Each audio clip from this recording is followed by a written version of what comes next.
रात्री गस्तीवर पेट्रोलिंगला जे आमचे कर्मचारी होते त्याच्यामध्ये हवालदार राऊत आणि PSI निंबाळकर असे गाडीवर दोन कर्मचारी रात्री गस्तीला होते।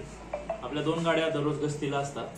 त्याच्यामध्ये राऊत यांनी गस्तीवर असताना बघितलं की एका गाडीमध्ये दोन लोक चढलेले आहेत आणि त्याच्यातून काही माल बाहेर काढत आहेत, थैल्या गोण्या बाहेर काढून फेकत आहेत। तर मग त्यांना ती माहिती भेटली, त्यांना ती गाडी लुटण्याचा ते माल काढण्याचं त्यांचं काम चालू होतं। मग ते बघितल्यानंतर तो ड्रायव्हर वगैरे वैभवी स्थितीत होता आणि तो गाडी त्यांनी रोडनी टर्न करून परत येरमाळ्याच्या दिशेने पळवली। ती गाडी ऍक्च्युअली धाराशिवकडून बीडला जात होती, पण त्याला समोर मोटरसायकल त्या चोरट्यांनी आडव्या लावल्यामुळं ती गाडी वळून परत धाराशिवच्या दिशेनं निघाली। त्यावेळेस धाराशिवच्या दिशेनं पेट्रोलिंगची मोबाईल होती, तिने ती बघितली की दोन लोक वर सोडलेत आणि त्याच्यातून माल काढत आहेत। त्यावेळेस मला रात्री साधारणतः 11 वाजता मला फोन आला होता आणि मग मला फोन आल्यानंतर मी राऊतांना सांगितलं की दुसरी जी मोबाईल आहे पेट्रोलिंगची तिला पण फोन करून बोलून घ्या। मग त्याने तिला पण फोन करून तिकडे बोलून घेतलं, त्या दोन गाड्या, आणि ते त्यानंतर पुढे अजून त्या लोकांनी गाड्या आडव्या लावून त्या ड्रायव्हरला हे करून म्हणजे त्याला जबरदस्ती करून त्याच्याकडून काही पैसे काढून त्याच्या काही त्या गाडीमध्ये ज्या काही मालाच्या गोण्या होत्या त्या गुटख्याच्या होत्या ते सगळं काढून घेतलं। आणि त्याच्यानंतर पुढे आल्यानंतर मी स्वतः सुद्धा त्या स्पॉटला नंतर माझ्यासोबत अमोल जाधव यांना बोलून आम्ही दोघं जण तिथे गेलो असता आमच्या स्टाफला बघून दोन गाड्या आल्यानंतर ते बऱ्यापैकी पळून गेले होते आणि तिथे कोणी नव्हतं। पण आम्ही त्या गाडीची पाहणी करत होतो की गाडीची ताडपत्रीवरून फाटलेली आहे, गोण्या काढलेल्या आहेत, काय आहेत, ड्रायव्हर घाबरलेल्या स्थितीत आहे। मग तेवढं ते करत असताना परत अचानक एका बोलेरोमध्ये आणि 2-3 मोटरसायकलीमध्ये असे एक 25 लोक आले।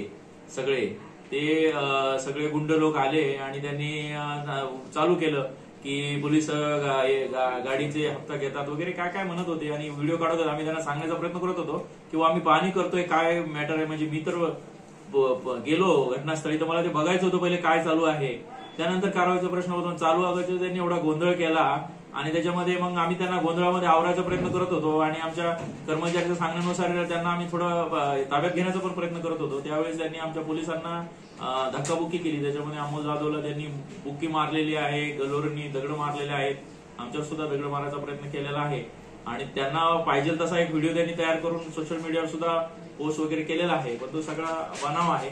त्यासाठी आम्ही ते जे चोरटे आहेत त्या सगळ्या चोरट्यांवर आम्ही गुन्हा दाखल केलेला आहे। त्याच्यामध्ये जो जे आयशर आहे त्या आयशरचा जो ड्रायव्हर आहे त्या ड्रायव्हरच्या सांगण्याप्रमाणे तो जसे सांगेल त्याच्याप्रमाणे ती फिर्याद घेऊन त्यांच्यावरती आपण IPC 395 नुसार गुन्हा दाखल केलेला आहे। त्याच्यामध्ये 5 आरोपींचे नाव निष्पन्न झाले, बाकीचे आरोपी 10 ते 15 अजून आरोपी आहेत, म्हणजे एकूण 5 + 10 ते 15 असे त्याच्यामध्ये 20-25 आरोपी आहेत। आणि ते गुन्हा दाखल झाल्यानंतर परत अमोल जाधव जे आमचे पोलीस कर्मचारी आहेत त्यांच्यावर जे धक्काबुक्की आणि त्यांना मारहाण झाली त्याच्यासाठीचा सुद्धा एक 353 गुन्हा आम्ही दाखल केलेला आहे। त्या दोन्ही गुन्ह्याचा तपास चालू आहे आणि त्या गाडीमध्ये गुटखा आढळून आलेला आहे। तर जो गुटखा आहे तो ट्रॅव्हल होत होता आणि ते महाराष्ट्रामध्ये प्रतिबंधित आहे। तर त्याच्यामुळे आता आमच्या पोलीसच्या फिर्यादीवरून त्याच्यामध्ये 328 IPC नुसार गुटख्याचा सुद्धा गुन्हा दाखल करण्यात येणार आहे। आता त्याचा पंचनामा केलेला आहे, गुटखा मोजलेला आहे आणि त्याच्यावरती आम्ही किती लाखाचा मुद्देमाल आहे? गुटख्याचा मुद्देमाल मोजणं बाकी आहे, पंचनामा चालू आहे। ठीक आहे सर, आता जेव्हा सोशल मीडियावरती तो व्हिडिओ व्हायरल झालेला आहे त्याच्यावरती आरोप केले जात आहेत आणि ते असं पण म्हणतायत की त्याच्यामध्ये तुम्ही 2 लाख रुपये किंवा 4 गाड्या वगैरे आले, त्याच्यानंतर तुम्ही असं 2 लाख रुपयाची घेवाणदेवाणचं बोलणं केलं आणि पोलिसांनी 50,000 रुपये देतो गाडी अडव असाही शब्द केलेला आहे। त्यांच्याकडे व्हिडिओ ऑडिओ आहे किंवा कॉल केलेला आहे राऊत सरांनी, असं त्यांचं म्हणणं आहे। हे बरोबर आहे का? असं बोलण्यात आलं होतं का? नाही, असं काही झालेलं नाही, कोणी बनाव केलेला आहे आणि तो त्यांचा कोणी बाईट घेतला मला माहिती नाही आणि त्यांनी ते केलेलं आहे, पण तो पूर्णपणे बनाव आहे।